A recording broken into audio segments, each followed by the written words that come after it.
മുന്നറിയിപ്പൊന്നുമില്ലാതെ Israel ഇറാന് നേരെ നടത്തിയ വ്യോമാക്രമണത്തിൽ Iran revolutionary guards corps commander in chief major general Hossein Salami കൊല്ലപ്പെട്ടു എന്ന വാർത്ത പുറത്തുവരികയാണ്. ഇറാന്റെ ഡസനോളം വരുന്ന സ്ഥലങ്ങളിലാണ് ഇസ്രയേലിന്റെ അപ്രതീക്ഷിതമായ ആക്രമണം ഉണ്ടായിരിക്കുന്നത്. മറ്റൊരു ഉന്നത കമാൻഡറും 2 മുതിർന്ന ആണവ ഉദ്യോഗസ്ഥരും ആക്രമണത്തിൽ കൊല്ലപ്പെട്ടതായി state news outlet IRNA report ചെയ്തിട്ടുണ്ട്. ടെഹ്റാനിൽ ഇസ്രയേൽ നടത്തിയ അപ്രതീക്ഷിത വ്യോമാക്രമണത്തിൽ മുതിർന്ന സൈനിക രാഷ്ട്രീയ ഉദ്യോഗസ്ഥരുടെ വീടുകളാണ് തങ്ങൾ ലക്ഷ്യമിട്ടത് എന്ന മുതിർന്ന ഇസ്രയേലി ഉദ്യോഗസ്ഥനെ ഉദ്ധരിച്ചുകൊണ്ട് ഇറാൻ ഇന്റർനാഷണൽ വ്യക്തമാക്കി.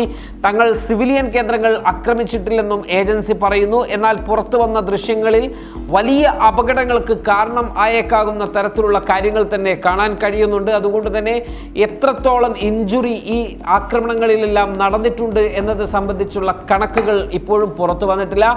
അമേരിക്ക ഇല്ലാതെയാണ് ഇസ്രയേൽ ഇറാനെ ആക്രമിച്ചിരിക്കുന്നത് എന്നാണ് അമേരിക്ക വ്യക്തമാക്കിയിരിക്കുന്നത്. പശ്ചിമേഷ്യയിലെ തങ്ങളുടെ ഏക ശത്രുവായി അവശേഷിക്കുന്നത് ഇറാൻ മാത്രമാണെന്നും അവരുമായി തങ്ങൾ യുദ്ധത്തിൽ ഏർപ്പെടുകയാണെന്നും ഈ യുദ്ധം കേവലം ഒരു ആക്രമണം കൊണ്ട് അവസാനിപ്പിക്കുകയില്ല എന്നും ദിവസങ്ങളോളം തുടരും എന്നുള്ള മുന്നറിയിപ്പോടെയാണ് ഇസ്രയേലിന്റെ ആക്രമണം ഉണ്ടായിരിക്കുന്നത്.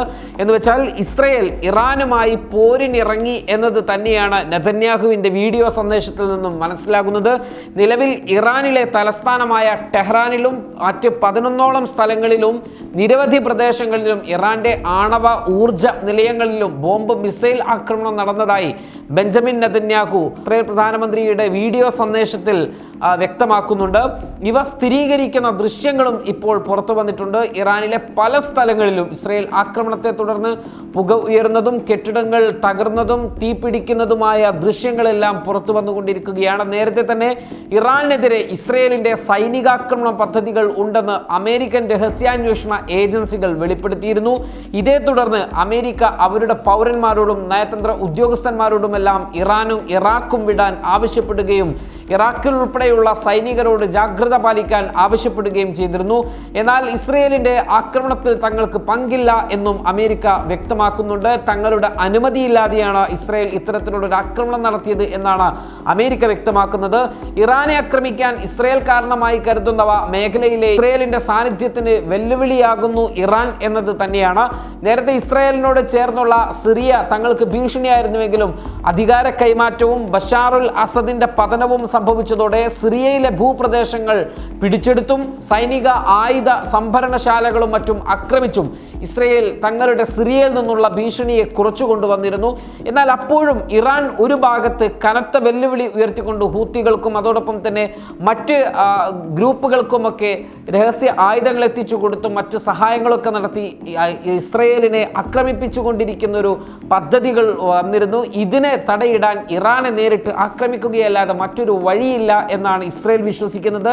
ഇതിനിടെ ഇസ്രയേലിന്റെ ആണവ രഹസ്യങ്ങൾ തങ്ങൾ ചോർത്തി എന്ന അവകാശവാദം ഇറാൻ മുന്നോട്ട് വെക്കുകയും നിർണായകമായ രേഖകളിൽ ചിലത് പുറത്തുവിടുകയും ചെയ്തിരുന്നു.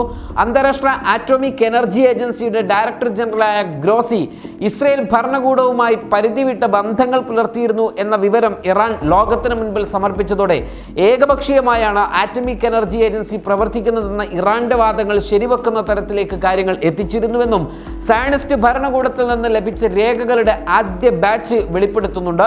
ഇസ്രയേലിന്റെ ഏതെങ്കിലും തരത്തിലുള്ള ആക്രമണങ്ങൾ ഇറാന് നേരെ ഉണ്ടായാൽ ഇറാൻ ആദ്യം ലക്ഷ്യമിടുന്നത് ഇസ്രയേലിന്റെ ആണവ കേന്ദ്രങ്ങൾക്ക് നേരെയായിരിക്കുമെന്ന സുപ്രീം നാഷണൽ സെക്യൂരിറ്റിയുടെ റിപ്പോർട്ടുകളും ഉണ്ടായിരുന്നു. ഈ റിപ്പോർട്ടിനെ അടിസ്ഥാനമാക്കിയാണ് ഇറാന്റെ ആണവ ഊർജ്ജ കേന്ദ്രങ്ങളിൽ പൊടുന്നനെ ആക്രമിക്കാൻ ഇസ്രയേലിനെ നിർബന്ധിതരാക്കിയിരിക്കുന്നത് എന്നാണ് പുറത്തു വന്നുകൊണ്ടിരിക്കുന്ന ചില വിലയിരുത്തലുകൾ.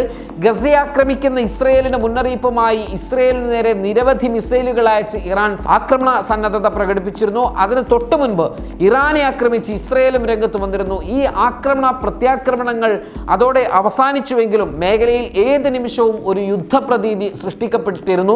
അതാണ് ഇപ്പോൾ കൂടുതൽ അപകടകരമായ തരത്തിൽ ഇപ്പോൾ പുറത്തു വന്നിരിക്കുന്നത്. ഇറാന്റെ പ്രത്യാക്രമണത്തോടെ മാത്രമേ ഇത് യുദ്ധമായി രൂപാന്തരം പ്രാപിക്കുമോ എന്നത് സംബന്ധിച്ചുള്ള വ്യക്തതകൾ വരികയുള്ളൂ.